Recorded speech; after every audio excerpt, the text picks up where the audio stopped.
Shalom, selamat pagi jemaat Tuhan. Berjumpa kembali dalam doa pagi online. Mari hampiri Tuhan, masuk dalam hadirat-Nya. Nyatakan kasih-Mu kepadanya. Sembah, ku mau cinta Yesus selamanya.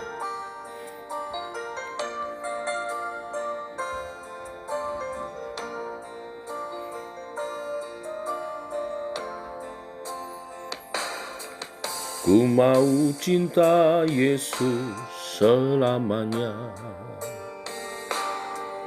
Ku mau cinta Yesus selamanya. Meskipun badai silih berganti dalam hidupku, ku tetap cinta Yesus selamanya.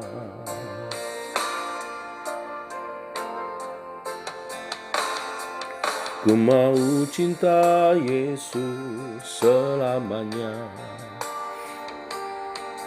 Ku mau cinta Yesus selamanya. Meskipun badai silih berganti dalam hidupku, ku tetap cinta Yesus selamanya. Ya Aba, Bapa, ini aku anak-Mu, layakkanlah seluruh hidupku.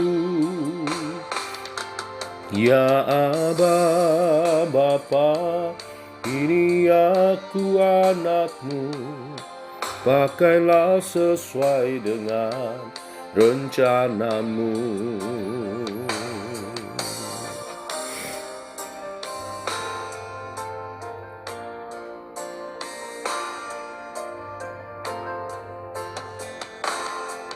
Ku mau cinta Yesus selamanya. Ku mau cinta Yesus selamanya. Meskipun badai silih berganti dalam hidupku, ku tetap cinta Yesus selamanya.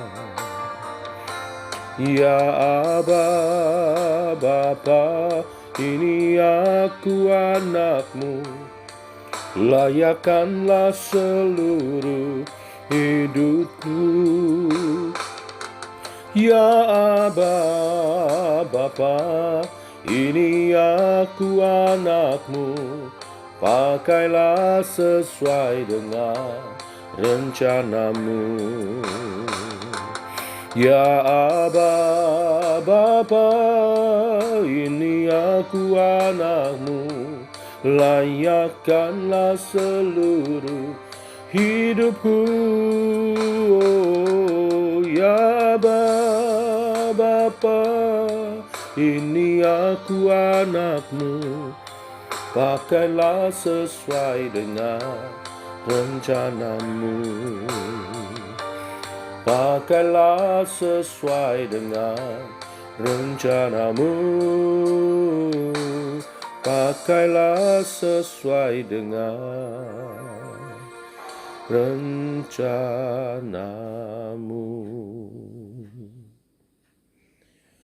Demikian Tuhan, pujian kami naikkan sebagai bentuk komitmen kami untuk mau mencintai Tuhan dan melayani seumur hidup kami. Teguhkan oleh kebenaran firman yang sebentar kami renungkan. Dalam nama Tuhan Yesus Kristus. Amin. Bapak Ibu, kita akan lanjutkan renungan firman Tuhan pagi hari ini dalam Kisah Para Rasul pasal yang ke-10. Agak panjang Bapak Ibu Saudara, tetapi saya akan membacakannya bagi Bapak Ibu Saudara. Judul perikop, Petrus dan Kornelius. Demikian firman Tuhan. Di Kaisarea ada seorang yang bernama Kornelius. seorang perwira pasukan yang disebut pasukan Italia. Ia saleh, ia serta sisi rumahnya takut akan Allah, dan ia memberi banyak sedekah kepada umat Yahudi dan senantiasa berdoa kepada Allah. Dalam suatu penglihatan kira-kira jam 3 petang, jelas tampak kepadanya seorang malaikat Allah masuk ke rumahnya dan berkata kepadanya, "Kornelius." Ia menatap malaikat itu dan dengan takut ia berkata, "Ada apa Tuhan?" Jawab malaikat itu, "Semua dosamu dan sedekahmu telah naik ke hadirat Allah, dan Allah mengingat engkau. Dan sekarang suruhlah beberapa orang ke Yope untuk menjemput seorang yang bernama Simon, yang disebut Petrus.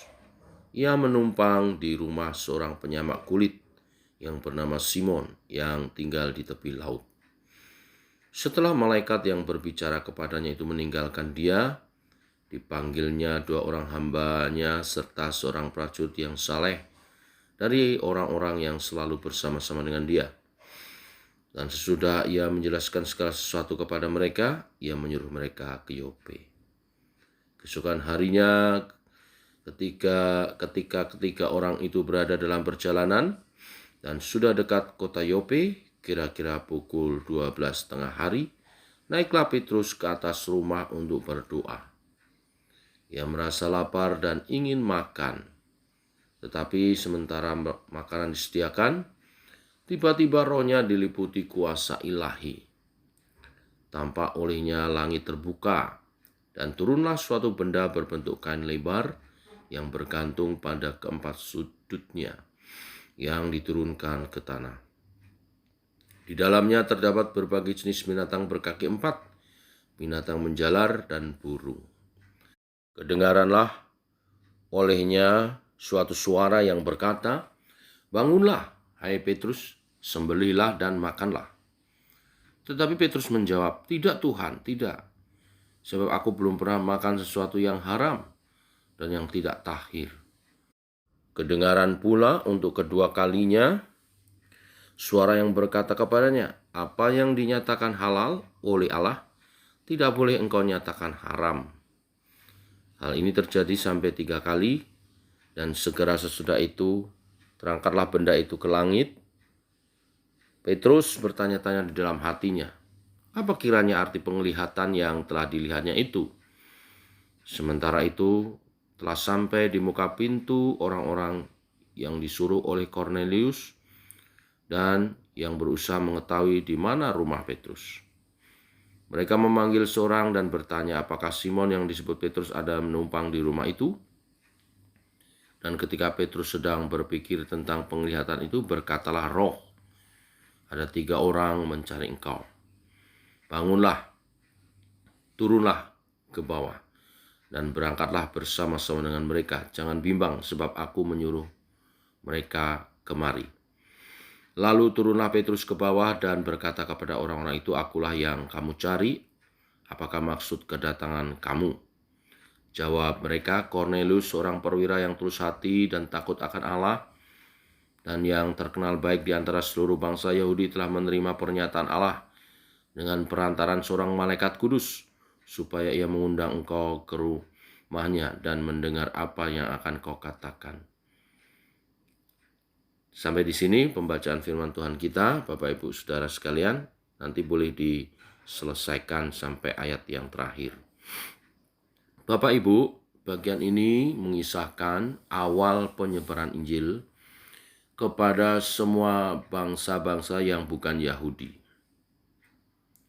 Di Yope, Petrus tinggal di rumah Simon, seorang penyamak kulit. Di sini Tuhan memberikan penglihatan kepada Petrus.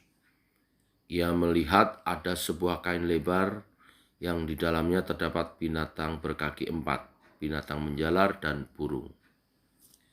Lalu Tuhan meminta Petrus untuk menyembelih dan memakannya.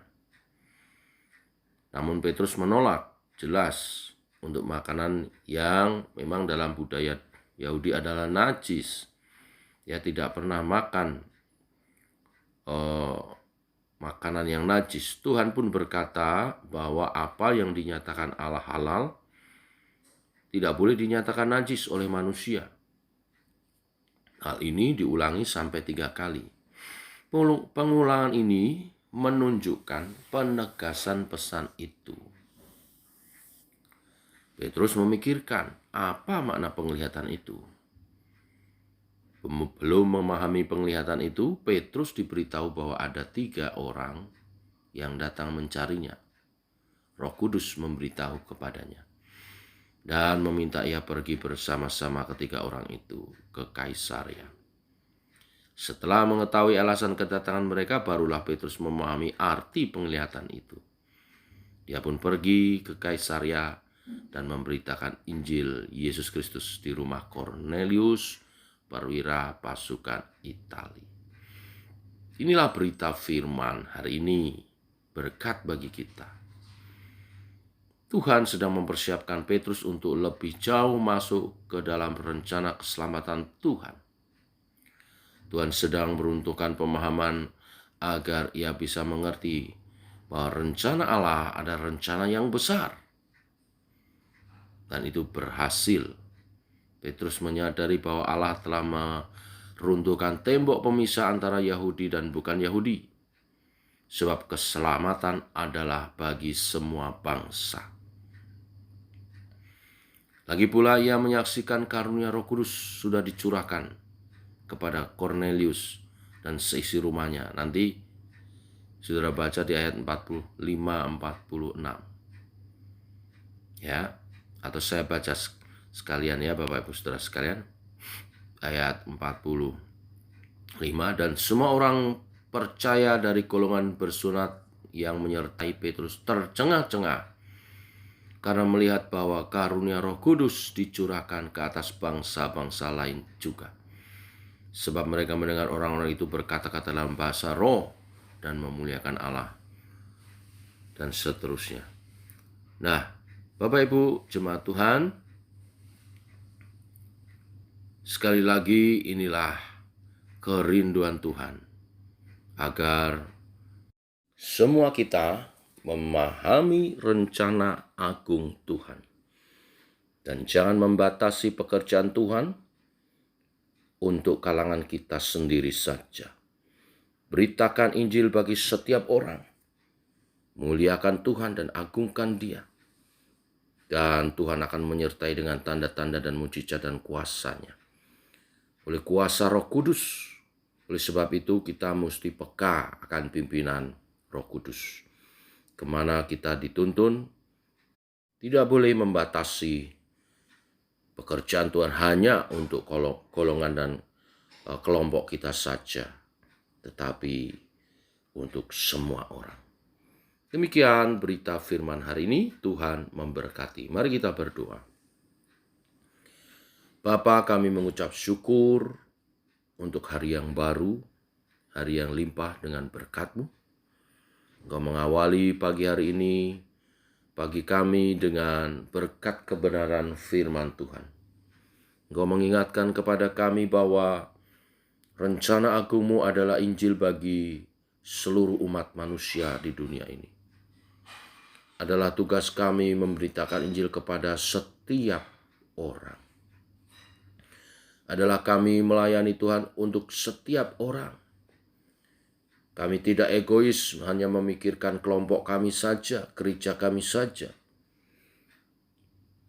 Kami tidak egois hanya membatasi pelayanan kami kepada gereja kami dan kelompok kami saja.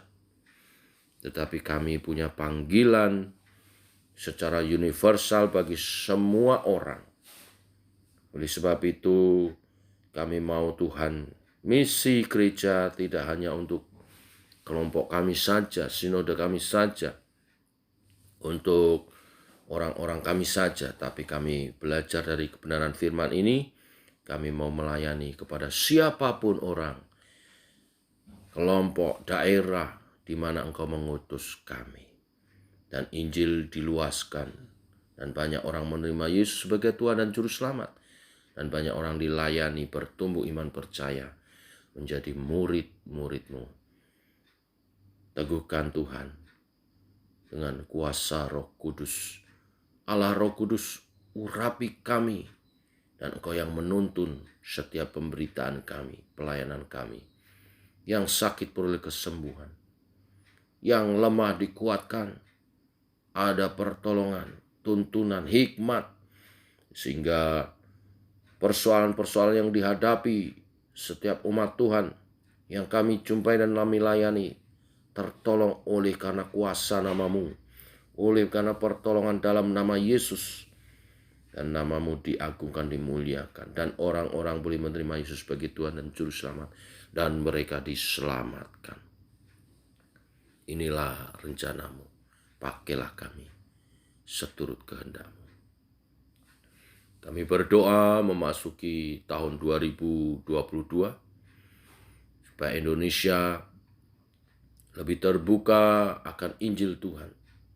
Ada toleransi, dan ini menjadi kesempatan kami bersaksi, mewartakan Injil Tuhan, menyatakan kasih Kristus. Berkati pemerintahan bangsa negara kami, supaya terus hidup dalam ketentraman, keamanan, toleransi yang baik.